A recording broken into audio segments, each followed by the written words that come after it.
নমস্কার, আপনারা দেখছেন জেলার 1 নম্বর অনলাইন ও TV channel Birbhum RC TV. আপনাদের সঙ্গে আমি শুভাশিস। শুরু করছি আজকের সংবাদ। বিস্তারিত সংবাদে যাওয়ার আগে দেখে নেব সংবাদ শিরোনাম।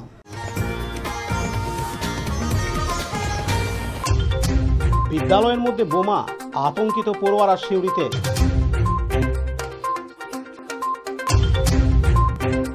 ভয়াশ্রী প্রকল্পের সহায়ক সরঞ্জাম বিতরণ ক্যাম্প প্রবীণ নাগরিকদের দুবরাজপুরে।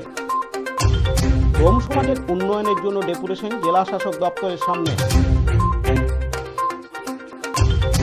জাতির জনক মহাত্মা গান্ধীর প্রয়াণ দিবস পালিত হল বোলপুরে। সিউড়ির মুখবধির শিক্ষার্থীদের পুরস্কার বিতরণী অনুষ্ঠানে জেলাধিপতি। অনুষ্ঠিত হল দুবরাজপুর শ্রী শ্রী সারদা বিদ্যাপীঠের বার্ষিক ক্রীড়া প্রতিযোগিতা। এবার সংবাদ বিস্তারিত। বিদ্যালয়ের মধ্যে বোমা, আতঙ্কিত পড়ুয়ারা। ঘটনাটি ঘটেছে আজ শুক্রবার 30শে জানুয়ারি সকালে সিউড়ি পৌরসভার অন্তর্গত 16 নম্বর ওয়ার্ডের আবদারপুর প্রাথমিক বিদ্যালয়ে। ওই বিদ্যালয়ের শিক্ষক যখন বিদ্যালয়ের ক্লাসরুম খুলছিলেন, সেই সময় একটি ক্লাসঘরের সামনে দুটি বোমা দেখতে পান বিদ্যালয়ের শিক্ষক। এই ঘটনায় আতঙ্কিত হয়ে সিউড়ি থানার পুলিশকে খবর দেন শিক্ষক। পুলিশ গিয়ে ওই বোমা দুটিকে উদ্ধার করে। এই ঘটনায় পড়ুয়া ও তাদের অভিভাবকরা নিরাপত্তাহীনতায় ভুগছে। যদিও ঘটনার তদন্ত শুরু করেছে সিউড়ি থানার পুলিশ। কয়েকদিন আগেও এই এলাকা থেকে তাজা বোমা উদ্ধার করেছিল পুলিশ। তারপরেও শিক্ষা প্রতিষ্ঠানের মধ্যে বোমা। বড় দুর্ঘটনা থেকে রক্ষা পেল বিদ্যালয়ের পড়ুয়ারা। এদিন বিদ্যালয়ের এক শিক্ষক জানান, বোমা আমরা যখন স্কুলে প্রথম আসি, স্কুলে এসে দরজাটা খুলি, দরজাটা খোলার পরে এই রুমটা খোলার পরে ওই রুমটা খুলতে যাই, তখনই দেখি দরজার সামনেই দুটো বোম পড়ে আছে। এবার নাকে বড় বড় দেখা গেল, আমরা ভাবলাম হয়তো হতে পারে, তো তখনই দেখলাম। তারপরে কি পুলিশকে জানানো? হ্যাঁ হ্যাঁ, পুলিশ কি করলো? এসে ওনাদের সব লোকজন সব এসেছিল। হ্যাঁ, ওনারা ওগুলোকে সব ওনাদের লোকজন সব নিয়ে গেল ব্যবস্থা করে। নিরাপত্তা নিয়ে কি বলছে? নিরাপত্তা নিয়ে বিশেষ করে আমাদের তো বাচ্চা শিশুদের নিয়ে সবকিছু, আমাদের তো আমাদের বাচ্চাদের নিরাপত্তাটা আমাদের সব থেকে মূল বিষয়। তো এতদিন আমরা এর আগেও দেখলাম যে আমরা বাইরে যে ঘটনা ঘটেছে, আজকে স্কুলের ভিতরে যখন এই ঘটনা ঘটলো তখন সত্যিকার আমরা খুবই আতঙ্কিত ব্যাপারটা নিয়ে। কারণ যেহেতু আমাদের ছোট ছোট বাচ্চা, তো নিরাপত্তাহীনতায় ভুগছি এটাই বলতে পারি। কারণ আজকে আমি আমার জায়গায় যদি কোনো বাচ্চা এটা দেখে নিত, বা তারা যদি হয়তো এটাকে তুলে খেলা করতো, ওরা তো বল মতনই ভাববে। তো বিপদ, বিশাল কিছু একটা বিপদ ঘটনা ঘটতে পারতো। স্কুলের ভিতরেই ছিল? হ্যাঁ, আমরা স্কুলের ভিতরেই ছিল। আপনার স্কুলের দরজা তো বন্ধ থাকে? না, দরজা বন্ধ থাকে, কিন্তু আমাদের এই দিকে যে অংশটা, এই অংশটা আমাদের ভাঙা পড়ে আছে। আমরা এটা প্রশাসনকেও জানিয়েছিলাম। স্কুলের পিছনের দিকে যে কেউ ঢুকতে পারে? হ্যাঁ, পেছনে থেকে যে কেউ ঢুকতে পারে। তো যখন আপনি দেখলেন তখন কি ছেলেরাও চলে এসেছিল স্কুলে, নাকি আপনারা আগে? না, প্রথমে আমরাই দরজাটা খুলে এসেছি, তারপর ছেলেরা এসেছে। তো আমি যখন দরজাটা খুলে এই ঘরটা খোলার পরে ওই রুমটা খুলতে যাচ্ছি, তখন আমার চোখে প্রথম পড়ে। কিন্তু ছেলেরাও তখন স্কুলেই ছিল, মানে না, তখন ছেলেরা হ্যাঁ পেছন দিকে আসছে, আমার পেছন দিকে আসছে। হ্যাঁ হ্যাঁ, হয়তো আমার আগে আমি আগে এসেছিলাম, তাই দরজাটা পেছন দিকে কেউ যায় না, বাচ্চারা পেছন দিকে কেউ যায় না, এই গেটের সামনে আসে, সেই জন্য তো এই ঘটনা ঘটেনি। কত ছাত্র? আমাদের 47 তো এর আগেও তো এই সামনের মাঠেই বোমা উদ্ধারের ঘটনা ঘটে। হ্যাঁ, যখন এইরকম ঘটনা আমরাও শুনেছি, তবে আমাদের সেই সময়ে সৌভাগ্যক্রমে স্কুলটা বন্ধ ছিল, সেদিন ছুটির দিনে ছিল বলে আমরা সেটা আমাদের চোখে দেখিনি, কিন্তু শুনেছি এই ধরনের ঘটনা ঘটেছিল। তো তারপরে বিষয়টা আমাদের একটু নজরে এসেছিল। তো আজকে যখন স্কুলের সামনে হওয়াতে আমরা সত্যিকারে খুবই আতঙ্কিত। কি মনে হয় স্কুলের ভিতরে কেন? এটা তো ধরুন বলতে পারবো না খুব কি মনে হয়, কারণ আমরা তো শিক্ষক, আমরা তো ছাত্র নিয়ে পড়াশোনা করি, আমাদের সাথে ব্যক্তিগত কারো কোনো সমস্যা নাই, স্কুলের সমস্যা থাকার কথা নয়। তো এইগুলো তো বলতে পারবো না কি ব্যাপার। এই এলাকায় তো খুব একটা ঝুটঝামেলা বা মারামারির কথা বলা যায় না, কিন্তু এক মাসে 3বার বোম উদ্ধার হয় এইগুলো তো ধরুন আমি বলতে পারবো না কি বিষয়। হ্যাঁ, তবে আজকে স্কুলের সামনে দেখলাম, এইটুকুই আমরা বলতে আপনারা পারি। কি নিরাপত্তার জন্য আলাদা করে কোনো আবেদন বা পাঁচিল তৈরির জন্য আবেদন জানাবেন? হ্যাঁ নিশ্চয়ই, পাঁচিল তৈরির জন্য আমরা আবেদন করেছি আমাদের প্রশাসন, এই ভিডিও পরিস্থিতিতে প্রশাসনে। আবার নতুন করে আবেদন জানাবেন? হ্যাঁ নিশ্চয়ই জানাবো। আমি আপনাদের মাধ্যমে জানাতে চাইছি যে প্রশাসনের কাছে, যে অতি সত্ত্বর যদি আমাদের পিছনে যে অংশটা ভাঙা পড়ে আছে, এই অংশটা যদি আমাদের পাঁচিলের ব্যবস্থা করে দেওয়া হয়, তাহলে আমরা খুবই উপকৃত হই। বিশেষ করে বাচ্চাদের নিরাপত্তার কথা ভেবে এটা করার জন্য আবেদন জানাচ্ছি। আপনার নাম? আমার নাম তাপস কুমার মণ্ডল, সহ শিক্ষক, আবদারপুর প্রাথমিক বিদ্যালয়। পার্থ দাসের report, Birbhum RC TV, Suri. Dubrajpur Shri Shri Ramakrishna Ashram পরিচালিত অভেদানন্দ সেবামঙ্গল হাসপাতাল বীরভূম জেলার বুকে একটি অন্যতম সেরা চক্ষু হাসপাতাল। এখানে প্রত্যেক দিন স্বল্প মূল্যে অত্যাধুনিক যন্ত্রপাতির সাহায্যে অভিজ্ঞ চক্ষু বিশেষজ্ঞের দ্বারা চক্ষু পরীক্ষা ও চক্ষু ছানি অপারেশন, ফেকো মাইক্রো সার্জারি করা হয়।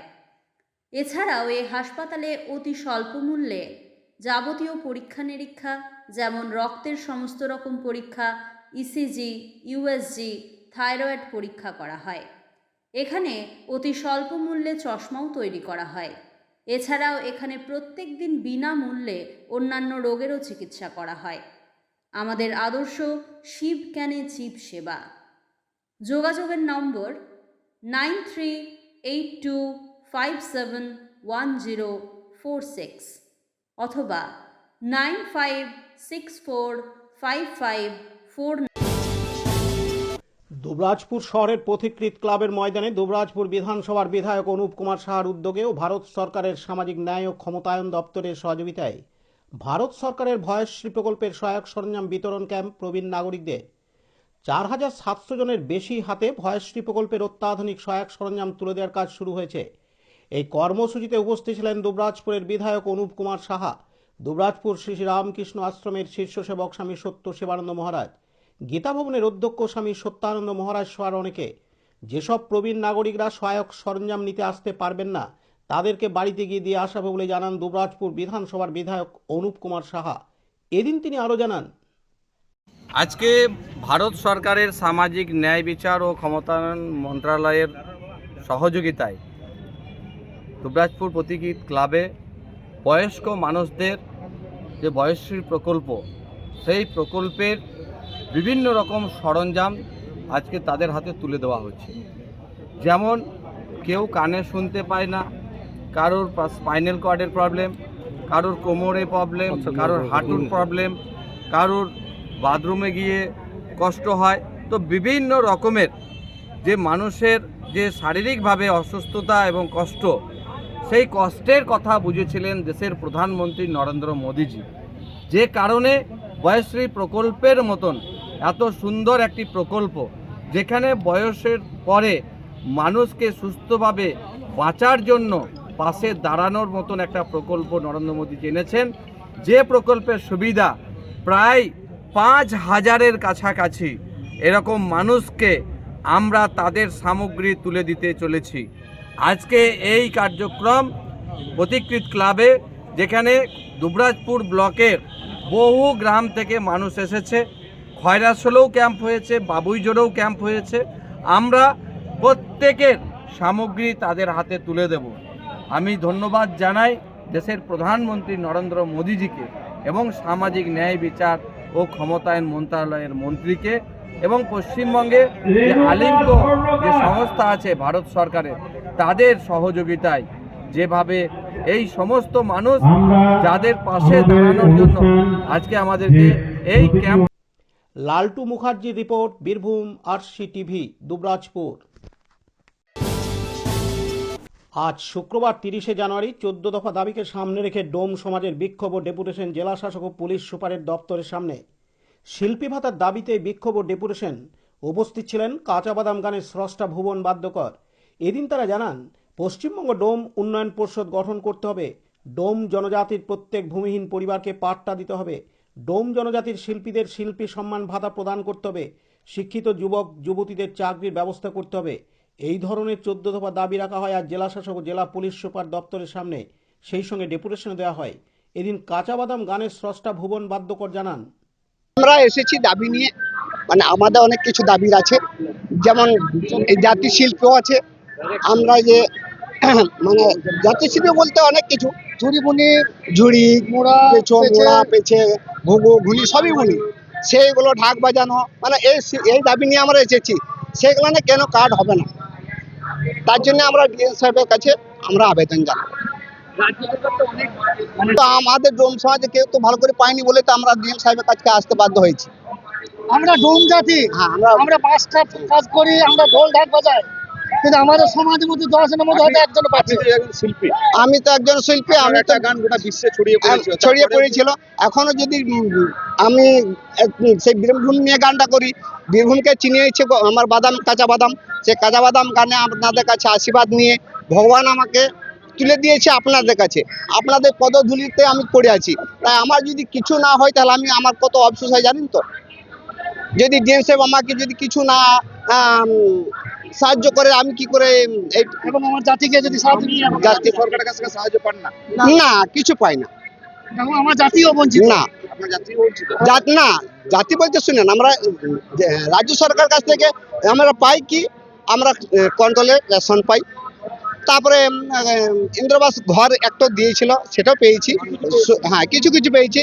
যে আরো অন্য শিল্পী দাবের যে আছে শিল্পী ভাতা, যেটা একটা কার্ড হয়, সেই কার্ডটা আমরা ডোম জাতির একটা যে কার্ড হয় শিল্পী জাতি, মানে কেউ শিল্পী গান করে একটা মানে শিল্পী কার্ড হয়। আজ আমি এসেছি ডিএম সাহেবের কাছে ডোম সবাই নিয়ে, এই বীরভূম জেলাতে। হ্যাঁ হ্যাঁ, বীরভূম জেলা কোটায় আছে। আমরা মোটামুটি 10,000 10,000-এর উপরেও হতে পারে।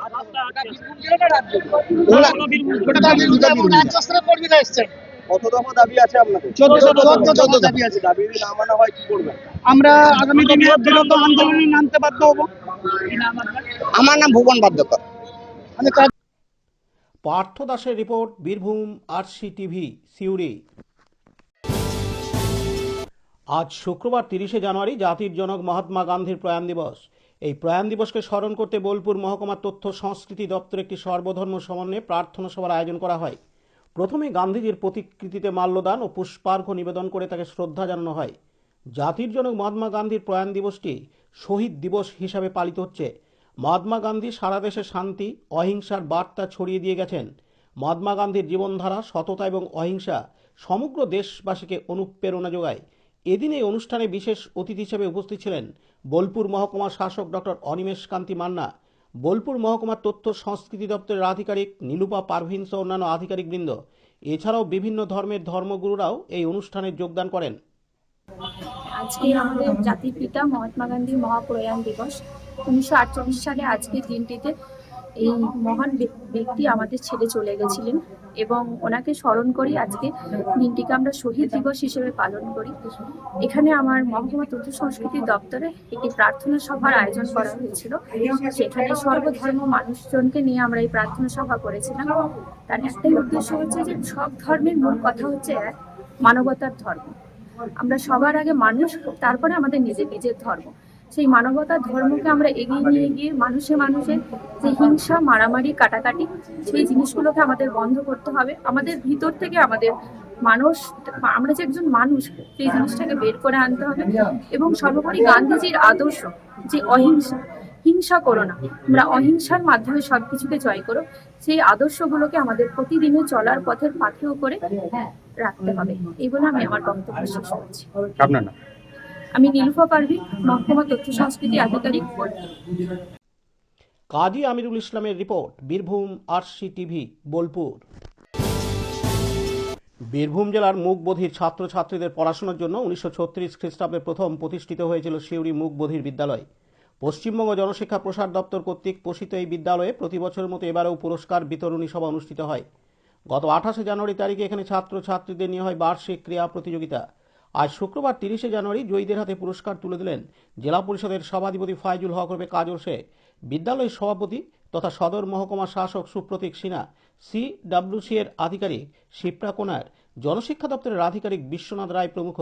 এদিন উপস্থিত ছিলেন অরবিন্দ ইনস্টিটিউট ফর সাইডেটস বিদ্যালয়ের প্রধান শিক্ষক সন্দীপ দাস, শিক্ষক প্রতাপ সিংহ রায় সহ বর্তমান ও প্রাক্তন শিক্ষক শিক্ষিকা অভিভাবকবৃন্দ।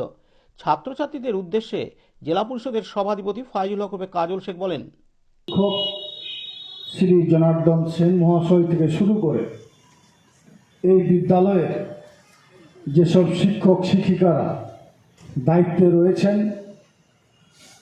তাদের সকলকে ধন্যবাদ না জানিয়ে পারছি না। মঞ্চে এসে উপস্থিত হয়েছেন আমাদের কাছের মানুষ, আমাদের মনের মানুষ, SDO সাহেব, তিনিও আপনাদের সকলকে উৎসাহিত করবেন। সর্বোপরি বীরভূম জেলায় রাজ্য সরকারের পরিচালনায় এই মূক ও বধির যে স্কুলটি পরিচালিত হচ্ছে, রাজ্য সরকার সব দিক দিয়ে সব রকমভাবে সহযোগিতার হাত বাড়িয়ে দিয়েছে। বর্তমানে স্কুলে 56 জন ছাত্রছাত্রী আছে, এখানে একটা আবাসিকও আছে, সেখানে 25 জন ছাত্রছাত্রী থাকেন। সর্বোপরি এখানকার যা শিক্ষক শিক্ষিকা। অন্যদিকে এদিন এ বিষয়ে বিস্তারিত জানান ভারপ্রাপ্ত শিক্ষক জনার্দন সেন। প্রতিযোগিতা 2026 সিউড়ি মুকবুদ্দির বিদ্যালয়ে অনুষ্ঠিত হয়েছিল 28 জানুয়ারি 2026। খেলাটা সেদিন মাঠে, আমাদের এই মাঠে হয়েছিল এবং আজকে পুরস্কার বিতরণী অনুষ্ঠানটা। তো এই অনুষ্ঠানে আমাদের পশ্চিমবঙ্গ জনশিক্ষা প্রসার দপ্তর কর্তৃক তারাই এই টাকাটা আমার অ্যালটমেন্ট করেছেন এবং দিয়েছেন।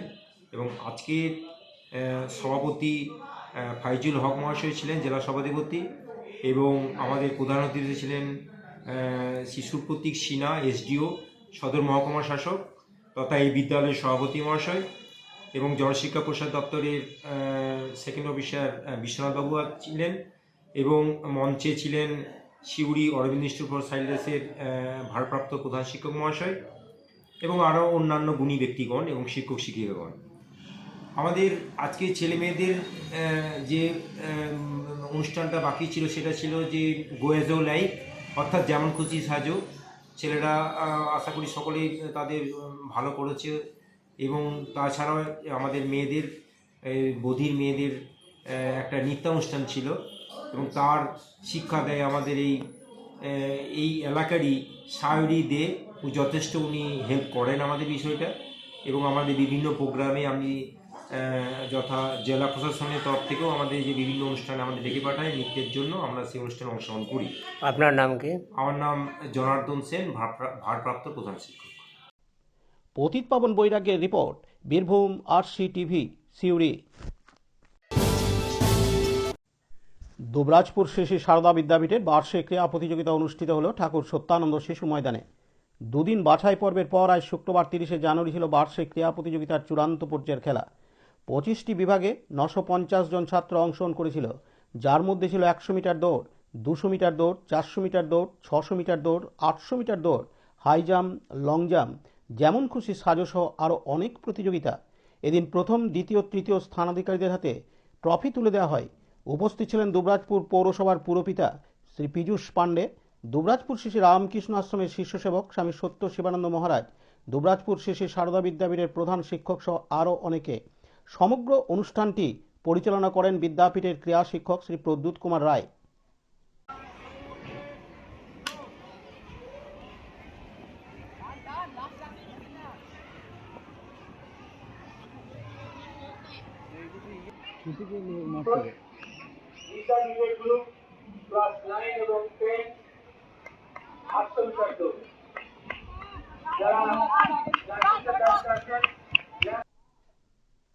লালটু মুখার্জি রিপোর্ট, বীরভূম RCTV দুবরাজপুর।